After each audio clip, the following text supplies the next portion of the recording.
यतो कृष्णस्ततो धर्मो यतो धर्मस्ततो जयः यतो धर्मस्ततो जयः यतो धर्मस्ततो जयः।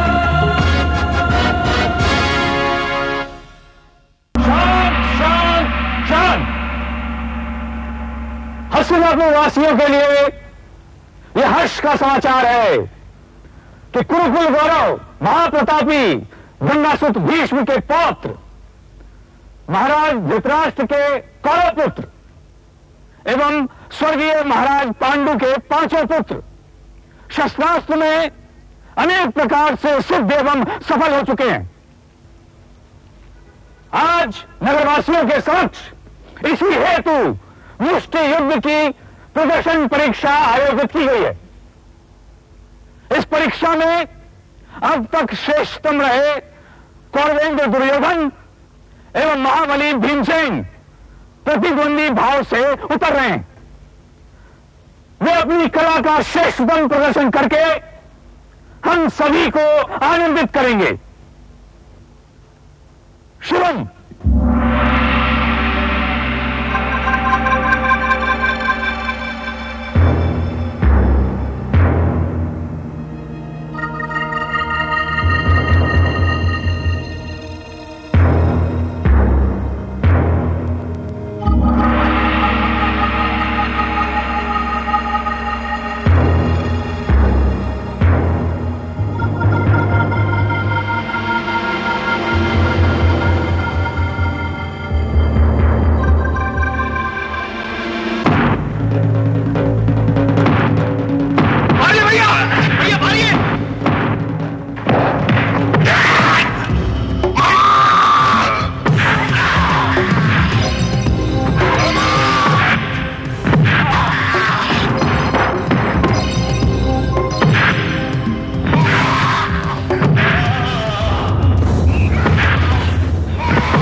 देखकर लगता है तुम्हें कुछ और अभ्यास करना पड़ेगा दुर्योधन।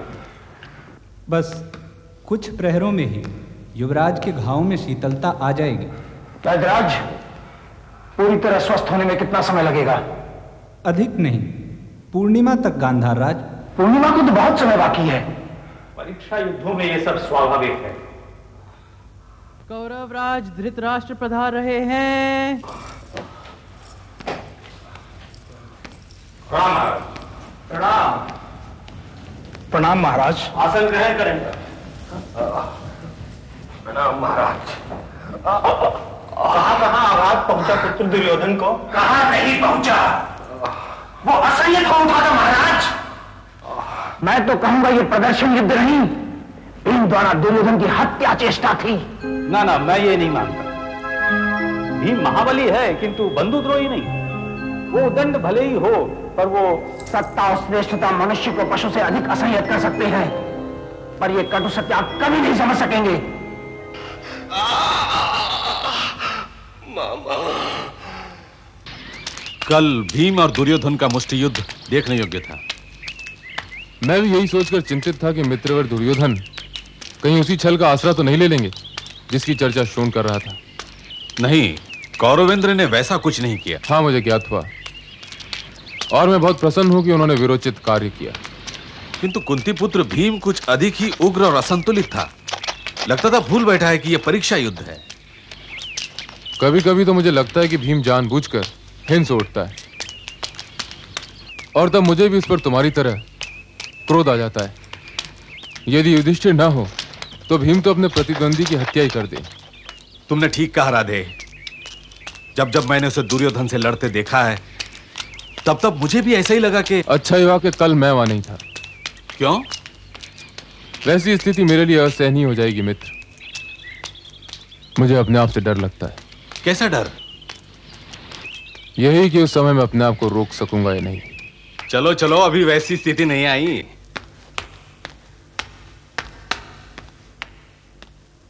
अरे वणिकराज सुधन। प्रणाम आर्य। आप कब से प्रतीक्षा कर रहे हैं? बस कुछ ही समय से। आभूषण लाया हमारा? हाँ अंगराज। ये कैसे संभव है? ऐसी मनुष्य तो मेरे पास भी है। कहीं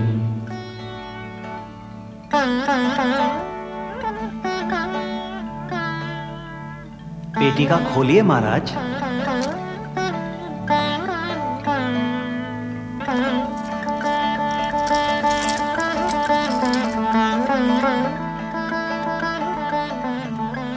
हम प्रसन्न हुए सुधीर, बहुत कलात्मक है। निसंदेह। कृपा महाराज की। अंगरागी निश्चय ही हमारी पहली भेंट से प्रसन्न होंगी। अब मैं चलता हूं मित्र। प्रणाम गुरुपुत्र। प्रणाम। आप विराजे मणिकराज। जी महाराज। अति सुंदर और कलात्मक। निसंदेह मणिकराज, आपका कुल अत्यंत कलात्मक और गुणी है। कृपा महाराज की।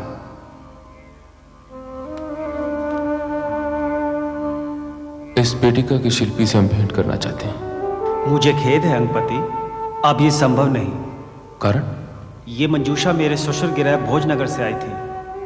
कहते हैं कि इसका निर्माण मेरे स्वर्गवासी ससुर ने किया था और वे अब इस संसार में नहीं है। हमें भी बहुत दुख है मणिकेंद्र। अब आप जा सकते हैं। प्रणाम आर्य।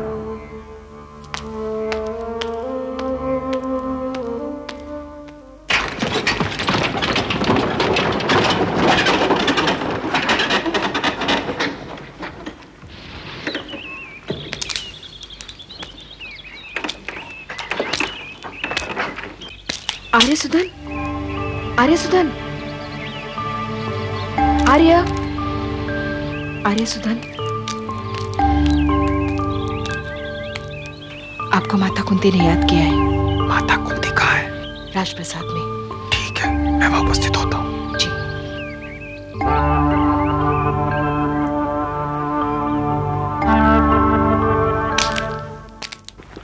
प्रयत्न करो दुर्योधन, कुछ घड़ी विश्राम करके मन और शरीर दोनों स्वस्थ होंगे। और मामा? जानता हूं पुत्र, अच्छी तरह से जानता हूं कि उस महाकाय पशु ने पशुता में कोई कमी नहीं रखी, किंतु इस समय शीघ्रातिशीघ्र स्वस्थ होने की आवश्यकता है। पर मामा, ये सब हुआ कैसे? आपने तो सब ठीक से जमा दिया था। मैं भी यही सोच रहा हूं गांधार सुत, ये सब हुआ कैसे? उस कवच में लौह कण नहीं थे मामा। जानता हूं, किंतु ये सब हुआ कैसे? कैसे पासा उल्टा फिका? मामा, मामा, या तो उस ब्रह्मणि ने हमारे साथ विश्वासघात किया है या फिर उससे कोई भूल हुई है। विश्वासघात नहीं करेगा वो। जानता है कि हमसे छल करने का क्या परिणाम होगा। हाँ, भूल अवश्य हो सकती है, पर ऐसी भूल भी गुप्तचर धर्म में क्षमा के योग्य नहीं है। तो फिर क्या हुआ होगा मामा? इस समय तुरंत कुछ कह पाना कठिन होगा, किंतु बहुत समय तक ये रहस्य नहीं रह सकता। गांधार राज की जय हो। महाराज के निवास से सूचना आई है कि गांधार राज से आया कोई सेवक आपसे तुरंत भेंट करना चाहता है। उन्हें यहां ले आओ। बहुल जी महाराज। कुंती कैसी है? प्रसन्न है महाराज। स्वर्णकार को उन्होंने कुछ विशेष आभूषण बनवाने को दिए? नहीं देव, वो उनके पितृगृह से हाल ही में आकर यहां बसा है। यह सुनकर हर्ष हुआ। निश्चय ही कुंती उससे घर के समाचार ले रही होगी। संभवतः वो धात्री। हाँ महाराज, वो जानना चाहते थे कि सूत पुत्र अंगराज कैसे हैं। देवी वृषाली के लिए बहुमूल्य हार बनाया था उन्होंने। स्वर्णकार सुधन उसे लेकर ही महाराज कर्ण के पास पहुंचा था। महाराज कर्ण को उस हार के साथ साथ वो मंजूषा भी बहुत भाई जिसमें वो हार लाया गया था। अच्छा अच्छा। और उसके ससुर? उसके ससुर भी भोजनगर के उत्तम कलाकारों में से एक थे। उस मंजूषा का निर्माण भी उन्हीं ने किया था महाराज। सुंदर, अति सुंदर बहुल। सूत पुत्र महाराज कर्ण के पास वैसी ही एक मंजूषा और है महाराज। ईश्वर इच्छा बहुल, परंतु यह निश्चित करना अत्यंत कठिन है कि ये योग है या संजोग। कर्ण अवश्य उस कलाकार से मिलने के लिए व्याकुल हो उठेंगे। क्यों गणनायक बहू? बहुत व्याकुल थे महाराज, किंतु वो उत्तम कलाकार अब इस संसार में नहीं है। ये समाचार कुंती सुनकर प्रसन्न हुई या दुखी? इन दोनों प्रतिक्रियाओं से अलग वे केवल व्याकुल थी महाराज। आगे? और कुछ विशेष नहीं महाराज। धात्री केवल इतना जानना चाहते थे कि भोजनगर के अन्य लोग कैसे हैं। संभवतः युवा स्वर्णकार बहुत अधिक नहीं जानता महाराज।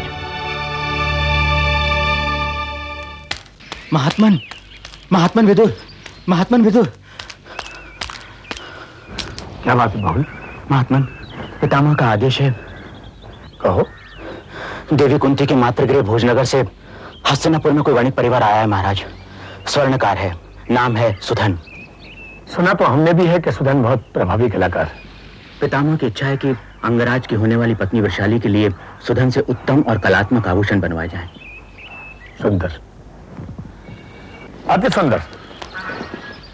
लेकिन इस सबसे मेरा क्या संबंध है बिहुल? मैं कुछ समझा नहीं। महापराक्रमी देवदत्त चाहते हैं कि सुधन से उनकी भेंट आपके निवास स्थान पर हो। ऐसा क्यों? ताकि ये भेंट गुप्त रहे। इस बात का राजकीय महत्व है देव। जैसी पिता में की आज्ञा। मैं शीघ्र ही सुधन से संपर्क करके पितामह तक सूचना भिजवा दूंगा। महात्मन यशस्वी हो। गांधार बरसों से आपके आने की प्रतीक्षा करते करते अब थकने लगा है। राजपद पाकर भी कभी सिंहासन आपने पवित्र नहीं किया। युवराज आपका राजदंड सिंहासन पर रखकर बरसों से राजकाज निभाते रहे। महारानी की रत्नायु पति के सुख की संपूर्णता के लिए तरस गई। ये कैसा धर्म, कर्म और कर्तव्य है महाराज, जो आपको अपनी ही प्रिय जन्मभूमि गांधार से असंख्य कोसों की दूरी पर युवावस्था से प्रौढ़ायु और अब प्रौढ़ायु से वृद्धावस्था की ओर ले जा रही है। शांत हो जाओ सुनाम, शांत हो जाओ। क्षमा करें गांधारपति, किंतु मुझे बोलने दें। कब तक अपने मन की पीड़ा को दबाए रखूं? ये हस्तिनापुर आपकी प्रिय बहन कुरु राजमाता देवी गांधारी का ससुर गृह तो है।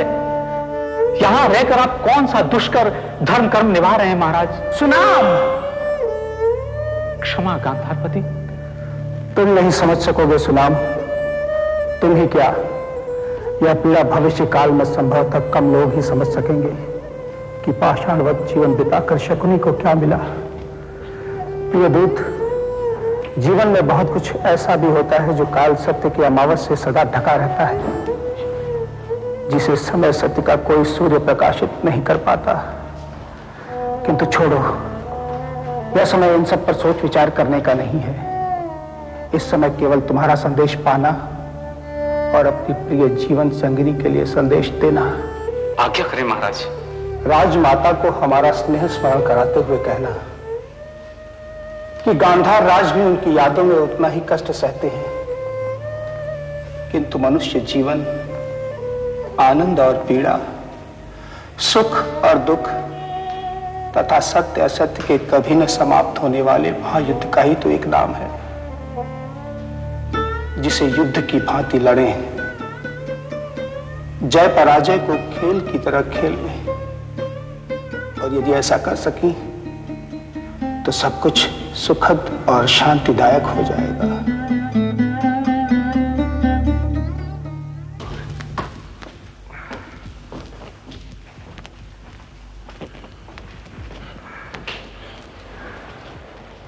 आइए आइए सारथी श्रेष्ठ अधिराज। प्रणाम युवराज। विराज जी, मैं ठीक हूं युवराज। संकोच न करें, हम अपने परम मित्र कर्ण के पूज्य पिता से चर्चा करना चाहते हैं। विराजें।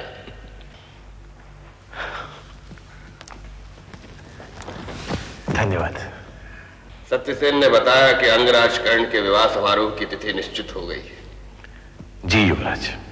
तो फिर ये समारोह कुरुराज धृतराष्ट्र की ओर से आयोजित किया जाए और संपूर्ण हस्तिनापुर इसका साक्षी बने, ऐसी हमारी इच्छा है। आपकी अनुकंपा है युवराज। अनुकंपा नहीं मानने वाली हमारी हार्दिक इच्छा है, आप केवल स्वीकृति दें। ठीक है युवराज, जैसे आप चाहें। धन्यवाद। प्रणाम पितामह। आयुष्मान भव। कैसे हो संजय? स्वस्थ हूं पितामह। हस्तिनापुर तो खूब सजाया जा रहा होगा। जी पित्र, स्वयं धृतराष्ट्र महाराज पल पल सज्जा समाचार ले रहे हैं। मैत्री धर्म का निर्वाह इसी तरह होता है। जी पूज्य। मेरे विचार से गंधार राज शकुनी बहुत ज्यादा रुचि ले रहे होंगे। जी पूज्य। और अंगराज के पिता चकित हैं कि ये सब क्यों हो रहा है, किस लिए हो रहा है।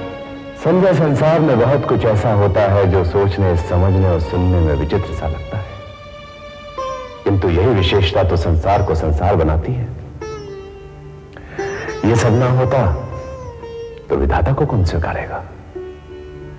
अतः सब सहज है और सहजता से ग्रहण करने में ही शांति है। किंतु महाराज, मैंने कहा ना कि विधि के कार्यों को लेकर सोचना और विचारना व्यर्थ है। भगवान के कार्यों को लेकर माथा पच्ची करके ज्ञान केवल जटिल होता है और विज्ञान अंतहीन श्रम बन जाता है। धात्री। हाँ राजमाता। कहाँ है तू? बस आ ही रही हूँ। धात्री, अर्जुन भीम आदि अभी तक नहीं आए। तूने संदेश तो दिया था ना? हाँ, और भी आ भी रहे हैं। लो, वे तो आ भी गए। प्रणाम माता। सुखी रहो। इतनी देर कहाँ लग गई? माता, मार्ग में एक दृष्ट बैल नागरिकों पर आक्रमण कर रहा था। उसी दुष्ट को तनिक संभालना पड़ा, है ना धनंजय? आप भूल गए भीम भैया, वो बैल नहीं मनुष्य था। अर्जुन, जब मनुष्य बैल की भांति व्यवहार करने लगे तो उपचार विधि तो मनुष्यों वाली हो ही नहीं सकती। माते, कभी कभी भीम भैया अपने आवेश से अकारण ही अपने भाइयों में शत्रुता का भाव पैदा करते हैं। आपको क्या लगता है महाबाबू कि वो आपकी यशगाथा सुनाने माता तक नहीं आएंगे? वो दुर्योधन आकर जो घटा उसका 10 गुना आकर के बताएंगे। हाँ, बताएगा, क्यों नहीं बताएगा। प्रणाम माते। आप देखिए इस दुष्ट भीम ने दुष्टासन की क्या दशा की है, आप देखिए। भीम? तो माता, इस दुष्ट में पीड़ा हो रही है और उस मेरे ही सेवक की पीड़ा को लेकर नहीं सोचा तुमने, जिसे तुमने मेरे मार पर पीटा, उसके दांत तोड़ डाले तुमने। यहाँ आए सोचा घूम से बताने धिक्कार है ऐसे महावीर पर। अरे ऐसे महावीरों तो मेरे साथ तोड़ो। आओ थोड़ो साजन संयत करो अपने उन्मत्त हाथी को। ये भूल रहा है कि माता के सामने है। भैया तुम चुप करो। शांत हो जाओ तुम लोग। असीम धृष्टता है ये। अर्जुन, तुम मुझे विस्तार से बताओ क्या हुआ। माते, हम पांडुपुत्र नगर मार्ग से आ रहे थे। दुशासन भैया अंगराज के विवाह समारोह के लिए बने स्वागत द्वार का अवलोकन कर रहे थे। किसी सेवक की साधारण सी भूल पर क्रोधित होकर उन्होंने उस पर मुष्टि प्रहार कर दी और उसकी दंत पंक्ति तोड़ डाले। वो आकर के भीम भैया के पैरों पर गिर पड़ा। बस इसी बात पर। असत्य, असत्य बोल रहा है माता, ये बिल्कुल असत्य। ओह, माता के चरणों से परे हो, सत्य और सत्य का अभिनय हो जाएगा। चुप हो जाओ भीम। अर्जुन तुम बताओ। हाँ बताओ, तुम ही बताओ। अब तक तो तुमने अपने बड़े भाई युधिष्ठिर से सत्य बोलना सीख लिया होगा, बताओ। माते, बहुत साधारण सी बात का बतंगड़ बन गया। हाँ, दुशासन भैया यदि सेवकों के प्रति थोड़ी सी दया दिखाया करें तो। अरे रहने दो। तुम लोग सदैव सत्य का पक्ष लेकर असत्य के पक्षधर बनते रहे हो। तो तुम ही सत्य बता दो। हाँ, तुम ही सत्य बता दो। अरे नाटकीय, तुम ही सत्य बता दो। देखा माता जैसे गाय का बछड़ा बोल रहा है। दुर्योधन मर जा। चुप करो, लज्जा आनी चाहिए तुम्हें। राजपुत्र हो तुम, महावीर भीष्म के पौत्र, महागति के रक्तांश। नगर मार्गों पर ओछे संभाषण करते हुए परस्पर मारपीट करके समूचे कुरुकुल का अपमान कर रहे हो। चुप रहो। अल्पायु बालकों की तरह आपस में जूझना और फिर आकर माता के आंचल में बिलबिलाना तुम्हारी इस आयु को शोभा देता है? चले जाओ यहां से और आगे से फिर कभी बालकोचित उत्पात करके मेरे सामने मत आना। समझ नहीं आता इनके साथ युवकोचित व्यवहार करूं या बालकों की तरह दुत्कारूं। कभी कभी तो ऐसा लगता है कि ये आपस में भाई नहीं शत्रु हैं, शत्रु एक दूसरे के। शत्रु?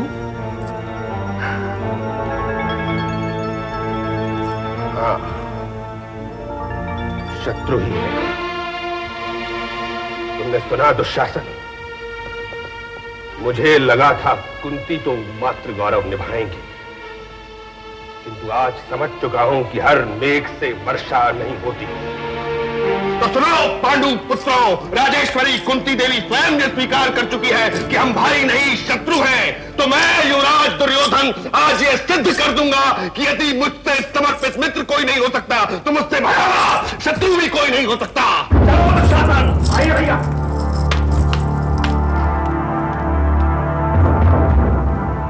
सहन शक्ति की भी सीमा होती है। नहीं भैया, सहन शक्ति की ही तो सीमा नहीं होती। देखा तुमने दुशासन, पुत्र ही नहीं अब माता भी हमें शत्रु समझने लगी। लगता है भांजे भीम ने उत्तम भजन किया है। उपहास मत करिए मामा। ना, ऐसे नहीं उफानते दुशासन। जो ही उफान लेते रहे तो पात्र में दूध कैसे बचेगा। इसलिए शांति से मेरे साथ आओ। अब और नहीं सहा जाता मामा।